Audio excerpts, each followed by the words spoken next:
Another relaxed intro here for Tundra versus EG. Game 2. We've got a Dawnbreaker. Breaker. I always get that mixed up. Dawnbreaker. EG's really off the rails with these picks today. Yeah, man. I don't know. I looked at their drafts, and I feel like I have like 5 offlaners that I feel are like the bottom 5 out of the entire hero pool, and like Whisper just loves them all. I can respect it though. You know, this guy's like, he's playing some out there heroes right now. Well, do it for the boys. Can you respect it if you lose and get eliminated? What the hell is that emo? It's the Davian emo. What? It has just a small bit of nudity. How is that in the game? Yeah, well, because it was from Valve. Really? Yeah. They didn't let me put my nudity in the game. Yeah, I know. That's because they want to save all the nudity for themselves so they can sell more hats. They're not going to let you have that. That's bullshit, man. Let the people vote. Yeah. Let free market reign. Type 2 in chat if you want to see Avery's... You want to finish that? Nudity in game. You did not want to finish that one, did you? Nobody wants to see Body block, body block, body block, and the hammer. Dang. Whisper gets first blood. All right. I mean, once again, I do feel like, Avery, EG is all in on destroying the lanes. We've got a SF versus melee hero matchup in mid. We've got Dawnbreaker, who did get first blood, but in general is just kind of a lane winner and also a hell of a spell spammer against and Ursa. And if they can win those 2 lanes, then the Bloodseeker wins his lane. All sounds pretty good on paper. I just don't know if the lanes are going to go as well for EG this time. I think Tundra have a lot better chance at running it back here. They've also done it before. Like, they played versus the Skyrath Bloodseeker lane last team and got destroyed by it. So in theory, they kind of know, okay, we're not going to do the same thing again and get destroyed by the same lane. Yeah. I kind of expect the lanes to at least a little better for Tundra this time around. But like you said, yeah, I think EG want to get off to a fast start. I have a lot of issues with Dawnbreaker this patch. I'm just going to lay it out there. Okay. Wait. More or less issues than Centaur. No, Centaur is the worst hero in Dota. But okay. Dawnbreaker... You said bottom 3 last. By the way, I love these heroes, so I want them to be good. When I'm ranting against a hero being terrible, that's because I want it to get buffed. So that we can return to the glory days of seeing it in competitive play more. But there are reasons people are not picking Dawnbreaker right now. One is this hero just doesn't do any damage. Really? Yeah. You think she does damage, but she actually doesn't. Okay. Why do I think she does damage, but she doesn't? Because you have this image in your brain of Dawnbreaker that existed for a long time where you go and you hammer and you Starbreaker someone and they disappear. Okay. Yeah, that doesn't happen anymore. Oh. Yeah. So, why not?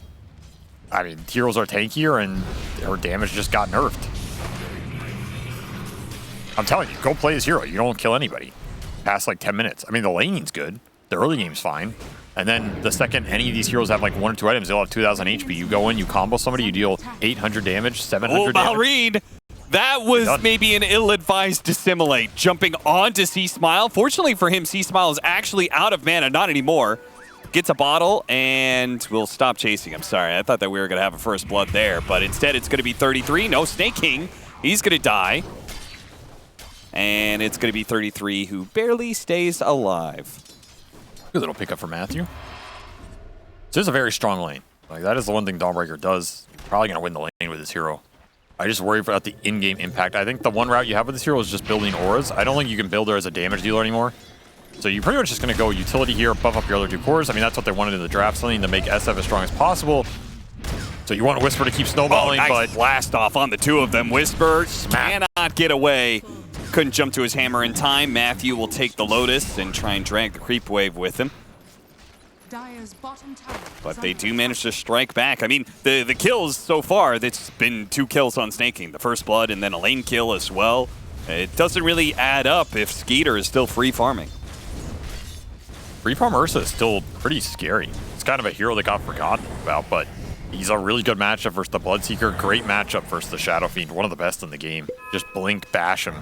It's nothing the hero can do. Do you think we're going to get... It's scary. Trading again, bottom with the blood grenades. He gets the jump off. Got off the blast off. Matthew did have some charges, though, so he ate that Lotus. Did eat it.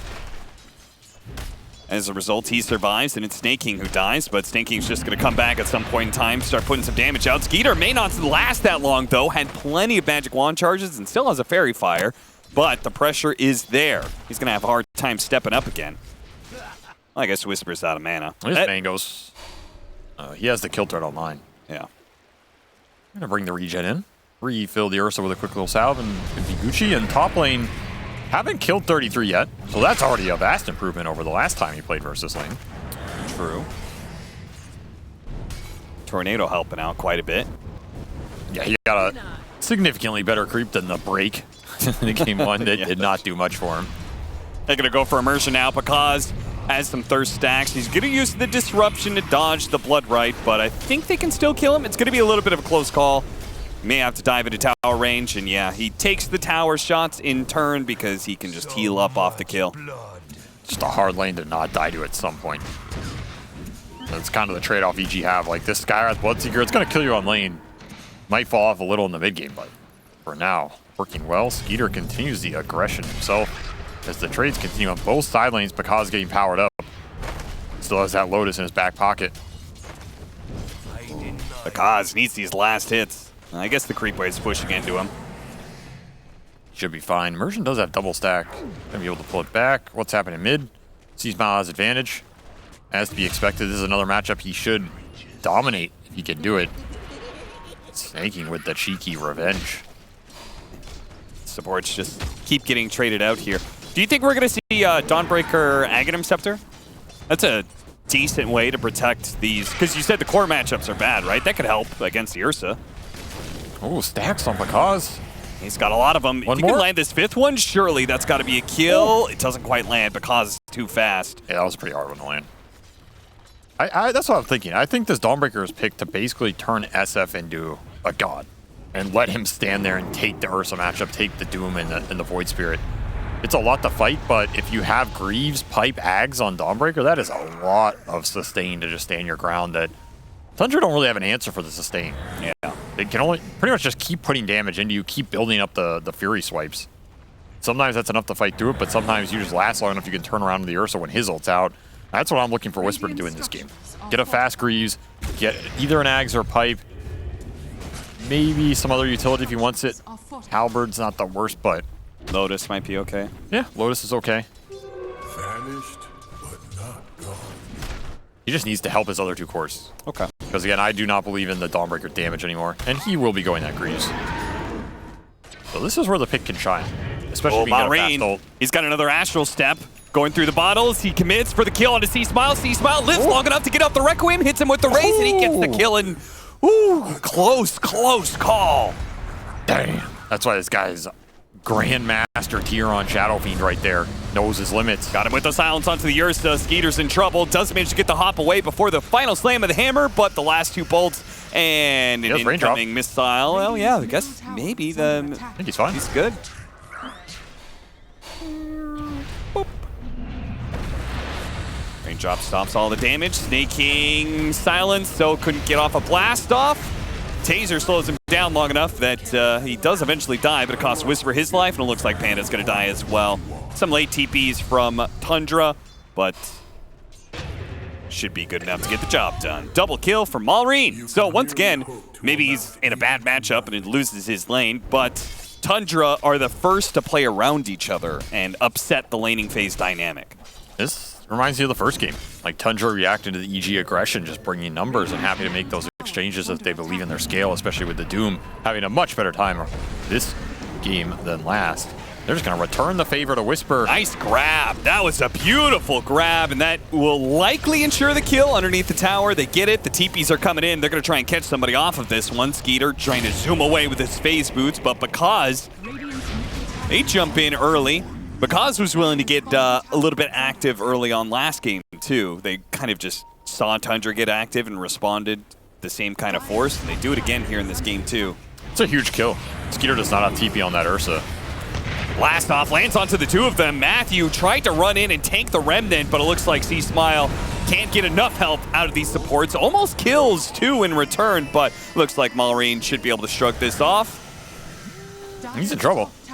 Does he have to assimilate? He doesn't, and kill is not enough. Only level 1 on the bolt. HP left. Heavy skirmishing in this game already. At least you get the souls out of the SF, and that rupture kill on Skeeter, he pretty much just has to go jungle now. Can't go back towards bottom, so it kind of hurt Skeeter's early game a lot in all of that exchange. Maybe the real winner is 33, I guess, who just gets to play PvE. Hope he's been practicing his Diablo 4. I would reckon from all the role-playing he's doing on Doom. Just grinding it up, 0-0-0. Yeah, how's the game going, guys? I'll see you in a little bit. Whisper's going to be doing the same on the Dawnbreaker, try and get all those team fight items up. It does mean, I think, then, that Tundra, I mean, it's Void Spirit versus SF. One hero is going to be a lot more active than the other, surely. So we'll see what Tundra gets done. I mean, SF can get active pretty early. Like, even with the right-click items, he can join the fight. Immediate Doom being thrown out there. He had 2 heroes behind him, but the 2 EG supports showed up and make things a little bit awkward. In fact, because they're going to drop all their damage all at once. No stuns, no kill. Oh, TB mid. Oh. Interesting. Doesn't want to end up back in the fountain where you can't keep killing creeps and getting farmed. Nice little heads-up play. We'll continue the thirst onto Picasso, who is cruising. Oh, that was interesting. Did he use the Remnant to try and drag aggro from the creep wave? That's what he did, right? That's cool. He just doesn't want to fight this SF straight Yeah, up. he can't play the lanes, so pull the creeps. Oh, very nifty. Nice little move. Even dragged him towards 33, farming that at the camp so he can steal some of his XP. Very efficient. EG, they show up in force here to try and take this mid-tier 1 tower. SF is pretty damn good at putting the damage in. Catch on to Matthew, though. Oh, never mind. It turns back around. Matthew needs some heals, and Whisper is there to give it. So they actually just killed Malrine. A little bit of a misstep there as he thought he had the Pugna dead to rights. This is where this lineup can get active pretty damn early because the Dawn can play greedy and still join that push. You have Pugna with Max Blast and a Shadow Fiend with a Regen Rune. That is an exchange that EG are super happy to force because they know that push is not defendable by Tundra. And that's going to be the MO here for the next 10 minutes at least. If EG decide to group up, I don't think you're contesting it on Tundra's side. Yeah. I just don't think you have the AoE, the early outspam, the tower defense. Your lineup just doesn't function that well unless EG dive you. That's the big question. If EG dive you past a tier 1, go on your Ursa, go deep on a techies or something, you can get the turnaround then. But it has to kind of bait the C-Smile SFN like this. This is not the easiest kill. They're going to drop the Mystic Flare. Still has Rupture on him. He walks out of the Mystic Flare, and the magic damage of Panda will get the kill. But because too fast, he wanted this kill in the first place, fortunately he's able to outrun thanks to the tech he's getting so low. So it's going to be Panda who's going to get... Oh, Malrine. I don't think he ended up in the portal he wanted to. That's okay, though. Lotus coming up, too. Somebody got to grab those. But those are those extensions that are dangerous. It's the same paradigm as game 1. Yeah. Like, you go deep here, the turnaround from Tundra, they're just going to TP everybody.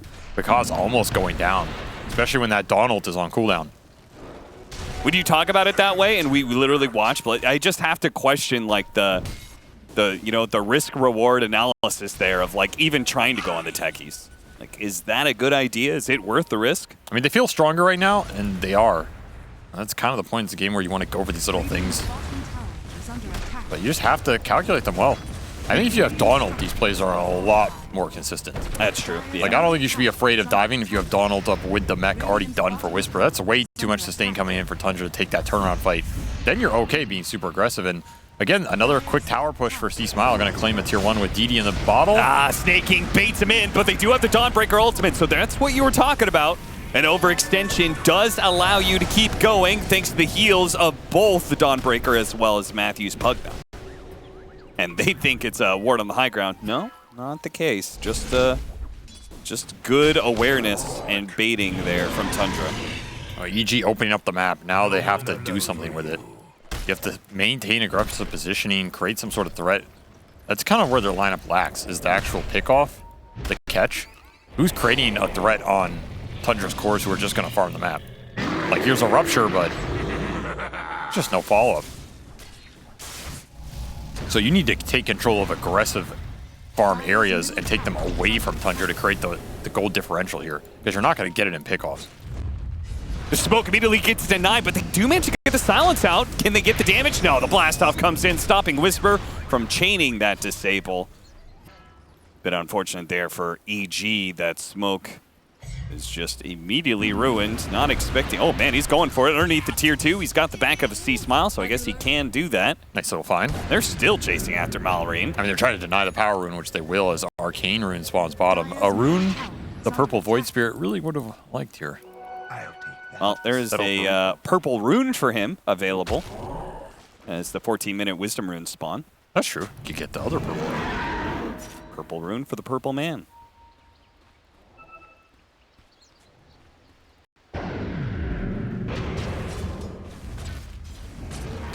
Eight to 11, 4,000 net worth lead for EG. Feels like a very similar story to game 1. Maybe they didn't dominate the laning phase quite as hard, but it does feel like they still kind of got to the same place. Do you think that Tundra has the better late game again, though? It's so hard to say. The SF and the Bloodseeker are definitely going to scale better in this game. That there's no Dusa to go up against. I think that helps Because a lot. Yeah. I mean, the Ursa matchup can be bad, but it's not as bad as that one. You can still rupture this Ursa, kite him around. It's pretty dependent on like who's bashing who. If Ursa has Aegises to back him up, that's a big question here for Tundra as well. Are they getting Roshans in this game? Even if they're behind, they can still force it with that Ursa. At the same time, EG can do it with their Shadow Fiend with these early pushes. I don't think either team is afraid of going late as long as they are the ones who are slightly ahead. But okay. It just comes down to who's jumping who. Problem is you're going up against Doom, so being ahead versus Doom is just tough. I might give a slight edge to Tundra's lineup, but just because I think Shadow Demon could be a big X factor as well, and I don't know how much I believe in the Dawnbreaker scale here. Yeah, that is the biggest problem. Once again, they have an offlaner who is not going to scale, and Tundra have an offlaner that scales incredibly well.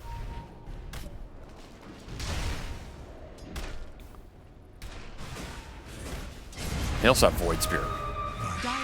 The hero's been pretty bonkers. I mean, we watched... yeah, that hero's something else. We watched a fair amount of Void Spirit during the regular season. Feels like people have figured out the builds a lot more with this hero. And yeah, it is solidified. It is consistently strong now. Radiant's top tower is under attack. One thing I think is interesting that we're seeing is one of the old counters to Void Spirit when he was strong the first time around and then he fell off was the Chen. If you remember that period, people started playing Chen into him. I think it was maybe an OG thing too. And the reason I bring it up is it's interesting because we're seeing Puppey play a lot of Chen at this tournament, and they're doing pretty well. Yeah. We saw, I think, Taiga play Chen. We're seeing that hero come back, and I think it's a direct response to Void Spirit. I think it's one of the better answers to the hero because Void Spirit sucks when he cannot go in and burst the target. What brought him back in the meta? His ability to burst significantly tankier targets than he could before because his base damage is way higher, and all of a sudden he's like threatening core solo. If you bring some sustain to your lineup where that hero can no longer go in and be a single target threat, he doesn't feel comfortable jumping a lot of people. He kind of has to play this poke game with a Remnant, and it's a very different style that he's not as happy playing. And so this is kind of a similar idea. You have Pugna sustain, and you have Dawnbreaker. I mean, Dawnbreaker's acting like a pseudo Chen here. Void Spirit goes in on an SF, he goes in on a Skywrath. Dawn comes out with the mech behind. You don't burst that target, now you're stuck in no man's land. I think these sustain lineups really hurt Void Spirit's gameplay, and I think it's something we're going to see come back. I think we're already seeing it a bit. I don't have another explanation for why Chen is suddenly like being very valuable in these games other than he's, you know, still Chen, still buys auras. I can definitely get behind most of that. That sounds pretty good theory. I think the problem that I see with it is that it won't be as effective because old Void Spirit was a lot more magic damage focused, whereas this Void Spirit scales so well with physical damage. Like naturally physical damage is more sustained damage, so therefore you can keep going. It's definitely way more difficult to deal with him.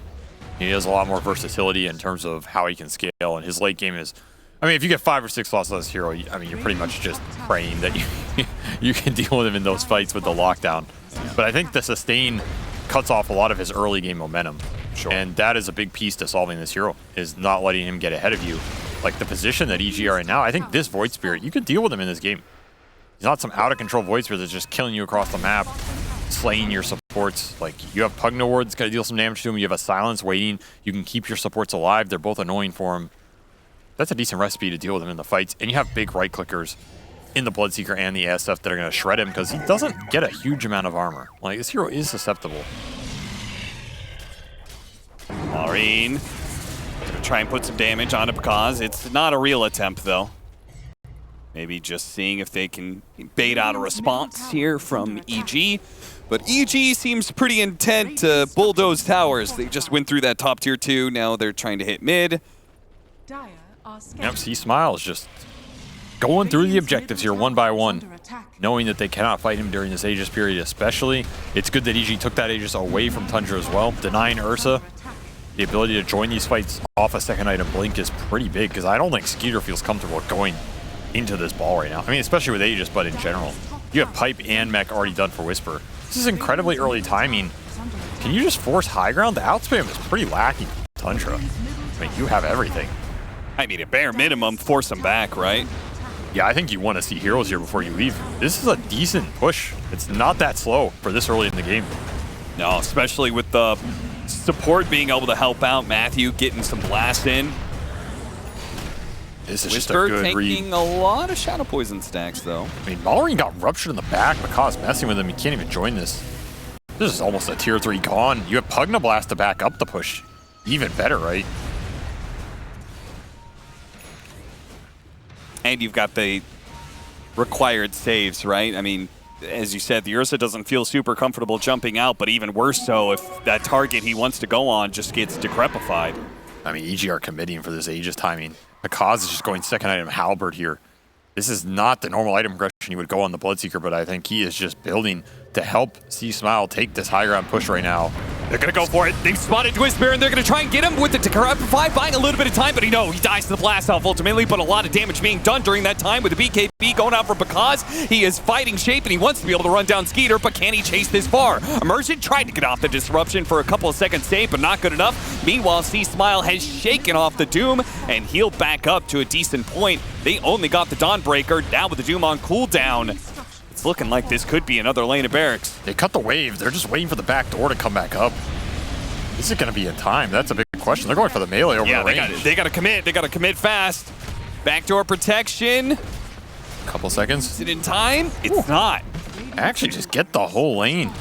And they're going to keep going? How is it not back up yet? Oh, the Siege Rest. I'm sorry. We didn't even see the Siege Creep was still alive. Legally blind, apparently. Yeah. We'll get that checked out after the game, but it's going to allow them to commit here.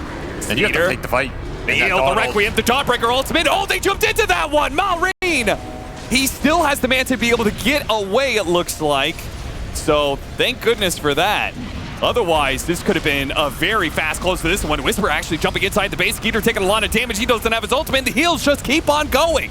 The gas station in the back line fueling the EG lineup, and they cannot stop it. They can't get past this SF, who now wants to commit his Aegis. 15 seconds left. Tundra really wanted to stall it out. He does not want to die in the base, though. 10 seconds. Can they get the initiation? Can they stop the regen? It's going to be a close call, but the mine's going to go off first. He dies off of it. The blast off immediately afterwards, but no. He died from the mine, and Staking's timing is going to be a little bit off. The calculus is not quite right, and he's going to pay for that fatal flaw there. Jump in from Maureen. He actually commits to the back line, but he's going by himself. They can't really jump with him.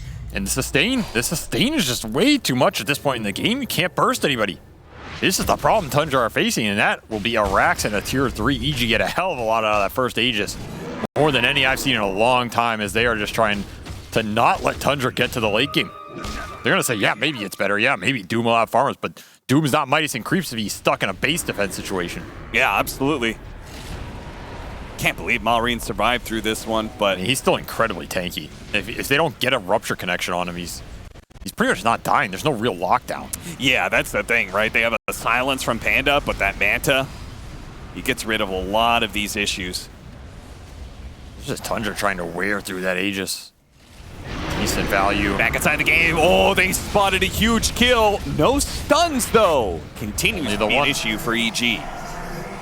Still, they're not going to care about stunning heroes if they can just go high ground again, and they are really gearing up for it. A second Halberd coming out for Whisper. I mean, you don't think you'd even just wait for this Roshan that's in a minute and a half? I mean, you can. You can take this last tier 2, you can poke high ground, and then go back for it. I'm just saying, this game it's going to end one way or the other in the next 5 minutes here, basically. That's what I'm seeing. Like, EG are gonna force the issue, and you either defend and you repel them and you have a chance, or you just lose straight up. This push lineup is incredibly fast. Oh no! Dies to the Tormentor. And it went to the Ursa, actually, so they got a great shard pickup. That's amazingly good here. I mean, that's both amazing and terrible. Is under attack. Because it means he was low enough on the network chart to be a target in the first place. The SF, doomed up, targeted a big time here. They went for the high ground, but it looks like the heals may still be enough. Yeah, they can't quite finish him off. Matthew repositioning and continuing the heal. Skater all in to get the kill, and sure he gets it, but it cost them so much. So many heroes are dead. Even Malraine's going to get run down. Blast off. Can we have some buybacks here? Staking got the stun behind the tier 3, but they're not sure if they should buy back. Now they're going to commit it. EG, are they going to be able to get it out in time? Whisper, certainly not, but they need more out of this. They cannot be committing these sort of buybacks and only get one hero kill. They got to get the Bloodseeker. They want the cause, but they're not going to have the stun for him. No. EG get out with pretty much everything. Yeah, Panda got out too. 3 buybacks out of Tundra this early in the game. Just devastating. They used the staking one from earlier, so 4 are on cooldown right now, and the Doom does not have one. None left in the tank. 8k Goldie for EG. Don't get any more buildings, but that's not the Aegis push. That's just setting up for this next Roshan. Yeah, I think Tundra know they have to play really fast right now. While EG are still straggling in with some heroes, they got to get some pickoffs, because if another 5-man occurs, I think they don't stand a chance. They need the kill so that they can get this next Roche. If EG get the next Roche, this game's just over. You're not taking that fight without buybacks into the 2 lives. They do find the opening. They go for Matthew, but he got off the Decrepify. C-Smile even popped the BKB to ensure Requiem if it was needed. So they do at least get something. They don't get a hero kill, but they got a little bit of resources out of that SF. It's not enough. You got to keep looking here if you're Tundra. You got to plant your wards, find the jump. You don't have the Blink Doom, though. You have Halberd Doom. So the initiation power is just not as reliable. Yeah, 33's out. He calls it. Dire's middle tower Him and Malrine will push in the other lanes. Just so tough to contest the 5-man ball right now.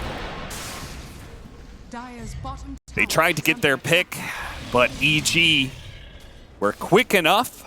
They stay alive, and now they stick together away from the Roshan pit. I mean, they can just force the high ground. Like, they have wards on the pit.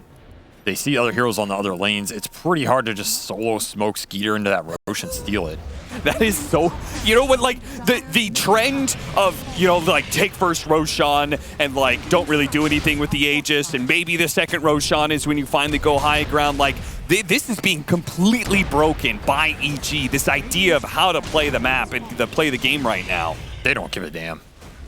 This conservative idea of Dota is as broken as the barracks of Tundra as they lose a second one before EG head back to the Roshan pit. I mean, they've tied every series, so they know this one's in the bag. They're playing like it, jam it through. And this is a must-win game for them, too, because these teams all started off 6-6. Nobody could afford a 0-2 score. In fact, you really want to be able to get a 2-0, but that may not be happening for Tundra. They've lost control of this one. This is going to be Roche into just TP bottom and run down the lane for Megas? Like, what's stopping you here? You have Daedalus finish on C-Smile. Give him the Aegis. Let him be that high ground siege mechanism. As long as you can protect your Pugna and your Dawnbreaker, one of the two, then you're happy giving the sustain through the team fight. Okay, Roche so on number 2, that's a cheese as well. it sounds like we need some sort of like simultaneous initiation from Tundra.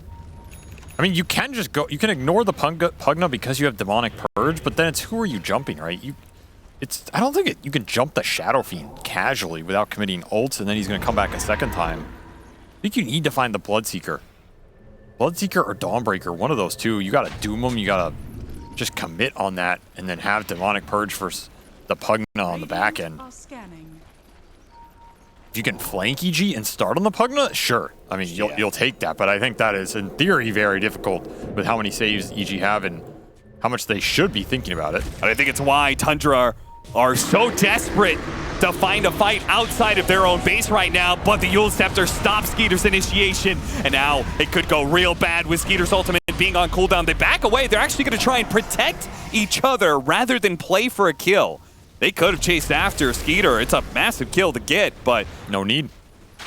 you're right. Just protect the ball. They don't need to kill heroes to win this game. They just need to kill the buildings. And they are well on their way to doing that, and it doesn't seem like there's anything that can stop it. That was maybe your one chance to find some weird angle. Malreen's still in the back, but you lack the vision to find the backline here. Blink on immersion will blink back into the base. And that Yules has been problematic for Skeeter. He doesn't want to commit the BKB on a Skywrath jump, but you kind of have to. Pugnaward also going to make this obnoxious. And look at the attack speed with the Blood Rage. Oh, yeah, he's going to work, man. Skeeter just chunked some damage. The Enrage is going to go out. He's going to die the first time. Malreen does go for the initiation onto Matthew. Oh, well, Skeeter doesn't have a buyback, so That is just megas. 3 minutes left on that buyback cooldown. Boy, this game was fast. So much for Doom getting a late game. This is one way to punish that hero. Yeah, you have a lot of net worth, but a lot of the net worth is built in items to get you more net worth. You never get there. You never have any real items. I mean, this is why EG is such a scary team. Like, who else is going to play like this? I think very few teams can pull off this kind of style. Yeah, none really come to mind.